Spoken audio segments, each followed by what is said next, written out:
Hello to all, Radhe Radhe. तो I hope आप सब लोग ठीक हैं। मैं भी ठीक हूँ, अभी तक फ़िलहाल ठीक हूँ क्योंकि कुछ पता नहीं है यार, कभी भी दर्द हो जाता है और कभी भी कुछ हो जाता है, तो ये सब तो चलता रहता है। आज का हमारा टॉपिक है कि ऐसे क्या सिम्टम्स है, आपको कैसे पता लगेगा कि जो आपका बेबी है वो बिल्कुल मतलब बेबी ने पोजीशन ले ली है, वो आपके पेल्विक कर्डल में आ चुका है। इसके सिम्टम्स के बारे में हम बात करेंगे। वहाँ पे मतलब जो पेल्विक कर्डल होता है वहाँ पे बेबी के आने का मीन्स होता है कि आपकी नॉर्मल डिलीवरी अब पॉसिबल है। 90% चांसेस होते हैं कि आपकी नॉर्मल डिलीवरी हो जाएगी। तो आइए डिस्कस करते हैं क्या क्या सिम्टम्स होते हैं। पहला जो सिम्टम होता है कि आपको कैसे पता लगेगा जो बेबी है, बेबी का हेड नीचे है और वो पेल्विक कर्डल में आ चुका है। तो जो पहला सिम्टम होता है वो ये होता है बेबी का हेड नीचे आने का, कि जो बेबी की आपको मूवमेंट या किक्स जो भी कहो वो आपको फील होंगे आपके रिब्स के नीचे, यानी कि लेफ़्ट भी हो सकता है, राइट भी हो सकता है, और किसी किसी का सेंटर भी होता है। जो नेवल एरिया होता है यानी कि नेवल एरिया से कभी कभार थोड़ा सा ऊपर या नेवल एरिया के अराउंड जो रिब्स वाला एरिया होता है, जहाँ पे रिब्स हमारी ख़त्म होती है, एंड होती है, वहाँ पे आपको अगर बेबी की मूवमेंट ज़्यादा फील होती है, ज़्यादा इन दी सेंस मतलब मोस्टली वहाँ पे आपको फील होती है, और इंटेंसिटी भी वहाँ पे ज़्यादा होगी, क्योंकि 8वें महीने तक जो बच्चे में पावर आनी शुरू हो जाती है, मतलब स्ट्रेंथ आ जाती है बच्चे में। तो जब वो मूवमेंट करते हैं, जो किक्स मारते हैं ना, तो वो उसकी इंटेंसिटी ज़्यादा होती है। तो आपको इंटेंस किक अगर ऊपर की साइड फील होती है रिब्स एरिए पे, तो मीन्स बेबी का सिर नीचे है। और दूसरा जो सिम्टम होता है, दूसरा सिम्टम में ये है कि जब आपको ऊपर किक फील हो रही है तो नीचे का जो एरिया यानी कि एब्डोमेन के नीचे और जो थाइस की जो साइड होती हैं वहाँ पे, यानी पेल्विक एरिया पे, वहाँ पे भी आपको कुछ ना कुछ मूवमेंट ज़रूर फील होगी, या कभी ऐसा लगेगा जैसे कुछ प्रेशर पड़ रहा है, कोई दबाव डाल रहा है वहाँ पे आपको। ये दूसरा सिम्टम है। और तीसरा सिम्टम क्या होता है कि प्रियांश ले गया था मुझे, वो टीवी देख रहा है अपना चैनल चेंज कराने के लिए। जो थर्ड सिम्टम होता है, थर्ड सिम्टम में आपको क्या फील होगा, थर्ड सिम्टम में जब भी आप बैठोगे, उठोगे या आप अपनी करवट चेंज करोगे, तो आपको अपने पेल्विक एरिया पे एक प्रेशर फील होगा, मतलब ऐसा कुछ लगेगा जैसे कुछ है, कुछ दबाव है, आपको प्रॉब्लम होगी, आपको पेन भी हो सकता है। तो ये होता है थर्ड सिम्टम। यही चीज़ें अभी मेरे साथ फ़िलहाल हो रही है कि मुझे चलने में, बैठने में, उठने में काफ़ी प्रॉब्लम होती है। प्लस फोर्थ सिम्टम आपका क्या है कि जब आप झुकोगे ना तो भी आपसे पूरी तरीके से बेंड नहीं हुआ जाएगा, और वहाँ पे ज़्यादा प्रेशर आपको फील होगा पेल्विक एरिया पे।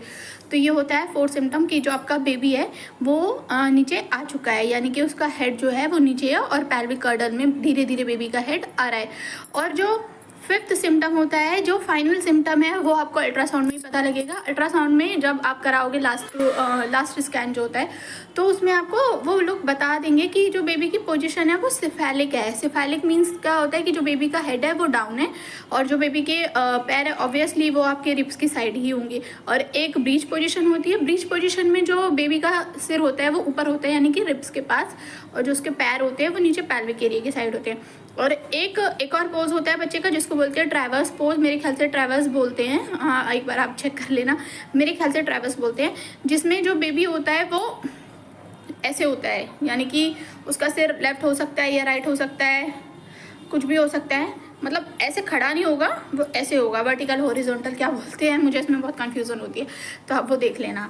तो ये हो गए हमारे सिम्टम्स जिससे हमें ये पता लगेगा कि बेबी जो है उसकी पोजीशन नीचे आ चुकी है, मतलब बेबी का हेड नीचे आ चुका है पेल्विक कर्डल में। और ये जो सिम्टम्स अगर आपको दिख रहे हैं तो इसमें आपके 80 to 90% चांसेस होते हैं नॉर्मल डिलीवरी के। बाकी इसके अलावा कुछ कॉम्प्लिकेशन अगर हो जाए तो फिर तो बाकी अगर कोई कॉम्प्लिकेशन लास्ट मोमेंट पे आ जाए तो फिर तो सिजेरियन ही लास्ट ऑप्शन है। और चाहे सिजेरियन हो चाहे नॉर्मल हो, हम माओ का जो एम होता है, जो ऑब्जेक्टिव होता है, वो तो ये होता है कि बेबी किसी भी तरह बस हेल्दी डिलीवर हो जाए, चाहे ऑपरेशन हो चाहे नॉर्मल हो।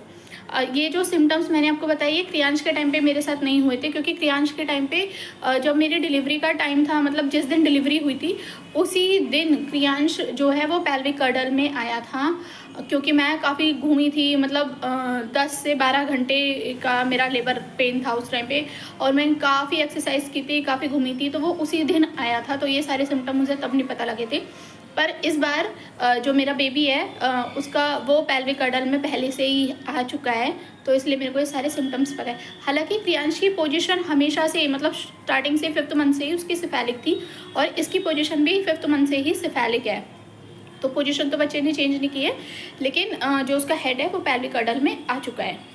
और एक और सिम्टम जो है वो ये है कि जब बेबी का हेड जो है वो नीचे होता है, यानी कि बेबी की पोजीशन सिफेलिक होती है और वो पेल्विक कर्डल के काफ़ी पास होता है, तो कई बार ऐसा होता है कि आपका यूरिन लीक हो जाता है, कंट्रोल नहीं हो पाता है। तो उसमें आपको परेशान नहीं होना है या शाय फील नहीं करना है कि यार ये मेरे साथ ऐसा क्यों हो रहा है या मैं ही अकेली हूँ। नहीं, ये नॉर्मल है और ऐसा हो जाता है क्योंकि बेबी उस टाइम पे बेबी के अंदर वेट आ जाता है।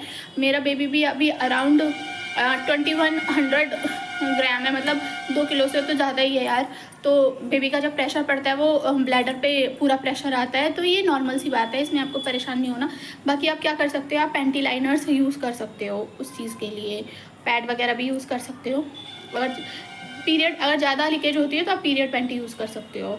हाँ, और लास्टली जो मैं आपको बताना चाहूँगी कि आप अगर नॉर्मल डिलीवरी चाहते हैं और उसके लास्टली इस वीडियो का एंड करने से पहले मैं आपको ज़रा ये बता दूं कि जैसे काफ़ी सारी लेडीज़ होती हैं, वो ये चाहती हैं कि हमारे बेबी की पोजीशन भी सिफेलिक हो जाए और बेबी का जो हेड है वो पेल्विक कर्डल में आ जाए, ताकि हमें आगे कोई प्रॉब्लम ना हो। तो उसके लिए आप क्या कर सकते हैं, आपको स्टार्टिंग से ही वॉक अपने रूटीन में रखनी है। मतलब 3 महीने जब आपके स्टार्टिंग के होंगे तभी से आपको अपनी वॉक पे ध्यान देना है, वॉक आपको स्टार्ट करनी है। आप स्टार्टिंग में 15 से 20 मिनट वॉक अपनी शुरू कर सकते हो, फिर जैसे जैसे आपका टाइम आगे बढ़ता जाएगा, लाइक 7 to 8 मंथ पे जैसे आप पहुंचोगे तो आप अपनी वॉक को आधे घंटे से लेके पौने घंटे तक बढ़ा सकते हो। और लास्ट के टाइम पे जब आप वॉक करोगे, मतलब 8वें महीने के ऊपर जब आपका टाइम होगा, तो आप वॉक थोड़ी तेज़ करना। उससे वॉक करने से चाहे आप एक्सरसाइज करो ना करो, लेकिन वॉक करने से काफ़ी बेनिफिट होता है। ऐसा मैंने आजमाया है, ऐसा मैंने फील किया है। बाकी आप एक्सरसाइजेस भी कर सकते हो, बहुत सारी एक्सरसाइजेस अवेलेबल है, आप एक्सरसाइजेस भी कर सकते हो। तो अब करते हैं वीडियो का एंड, क्योंकि प्रियांश मुझे लेके जा रहा है दूसरे रूम में। ये देखो, ये रो रहा है कि मम्मी मेरे साथ चलो। तो अब करते हैं वीडियो का एंड, तो बाय बाय।